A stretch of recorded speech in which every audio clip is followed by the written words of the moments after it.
China's factory activity contracted in July, with the official Purchasing Managers Index falling below the 50-point threshold that separates growth from contraction.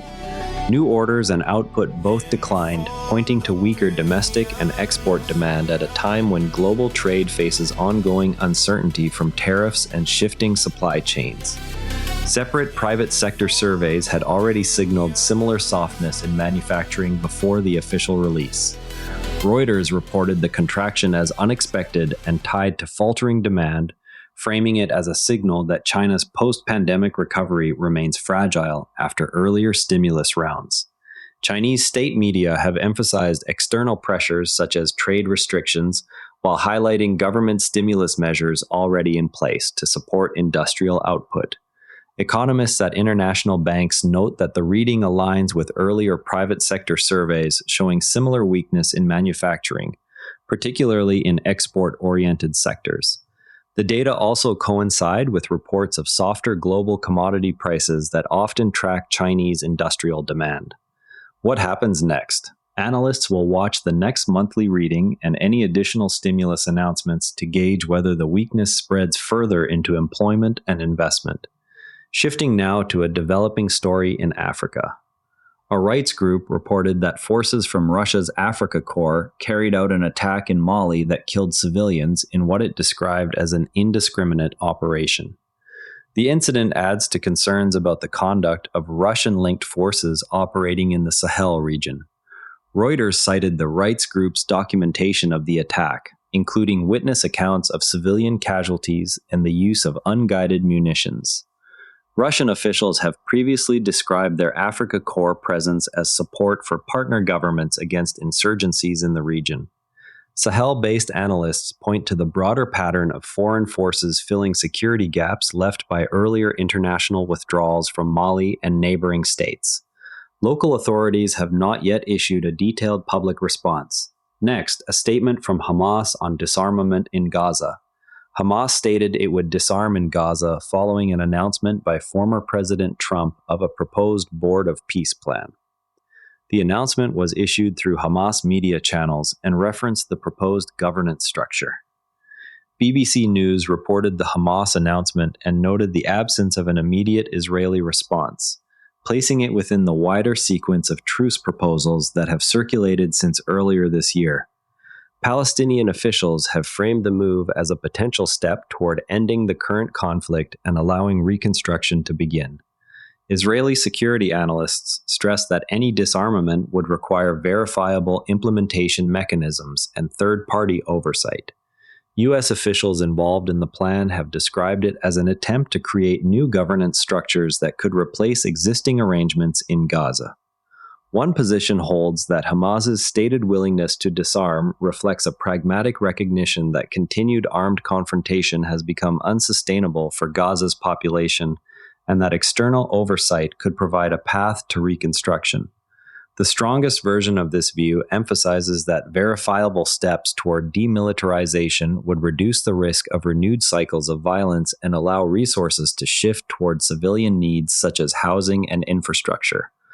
A competing position maintains that disarmament without ironclad security guarantees for Israel would leave the country exposed to future attacks given Hamas's past record of rearming after previous agreements. Advocates of this view argue that any plan must first establish independent monitoring and border controls before weapons are relinquished. Israel has not yet commented on the statement. Meanwhile, a large migrant crossing occurred at the Ceuta border. Officials estimate that about 49,000 migrants entered the Spanish enclave of Ceuta from Morocco over a 24-hour period, with at least 18 deaths reported during the attempts. AP News documented the death toll and the rapid influx, noting the involvement of Moroccan and Spanish border forces in managing the crossings at multiple points along the frontier. Spanish government statements have focused on the logistical strain on Ceuta's infrastructure and the need for coordinated EU-level responses to share responsibility.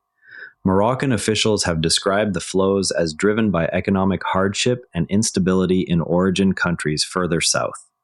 The episode marks one of the largest single-day movements recorded at the enclave in recent years.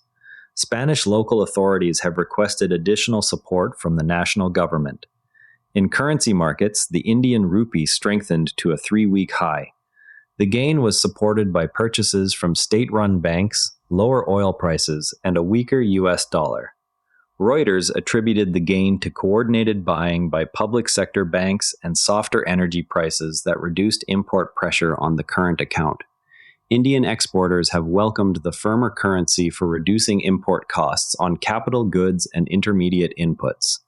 Importers note it may ease pressure on raw material purchases and help contain inflation in consumer goods. The Reserve Bank of India's interventions have helped stabilize sentiment in currency markets.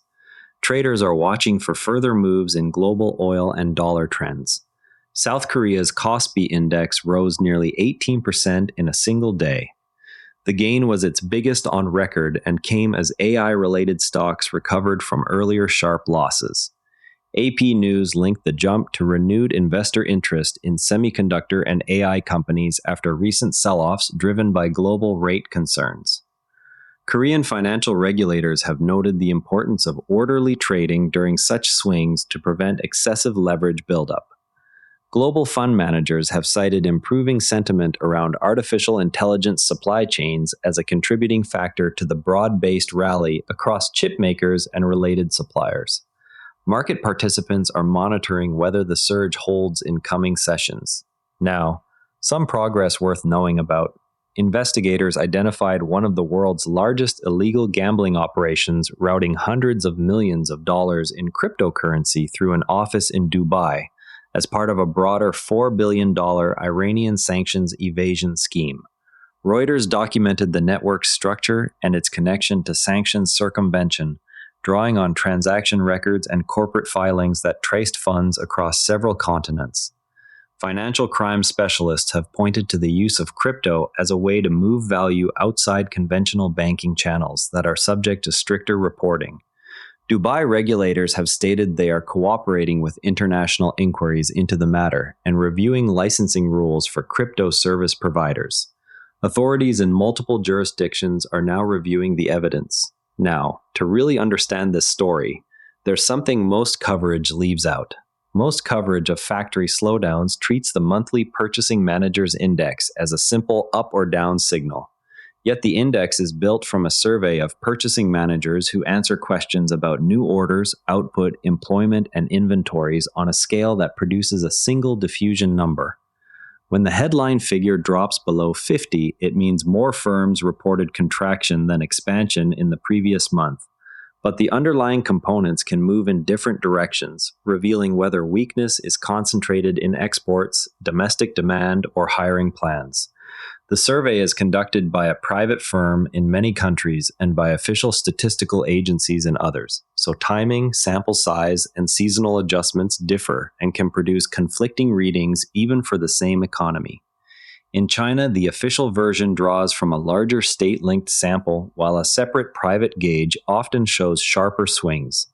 Knowing this, when you hear a single PMI number cited as proof of recession or recovery, you can check whether the sub-indices for new orders and employment moved in the same direction, and whether the survey method matches the one used in prior months.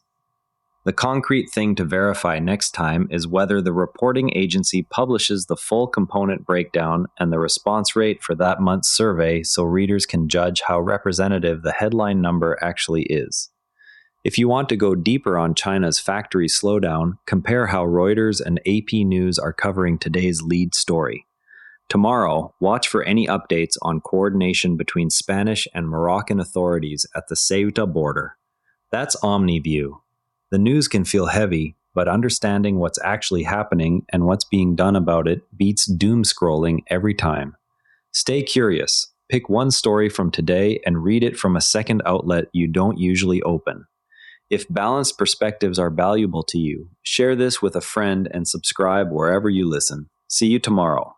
And if you'd rather watch than listen, find us on YouTube at Nera Network. Links in the show notes. One more thing. If you like today's episode, our sister show, Planetarian Daily, is worth a spot in your feed. Daily breakthroughs in science, health, and longevity. It's one of the NARA Network's daily briefings, all free at naranetwork.com. Prefer reading? Today's full write-up, sources, and transcript are on the episode blog at naranetwork.com. Same briefing, readable format. This episode used AI voice synthesis of my voice. Editorial selection and analysis are my own.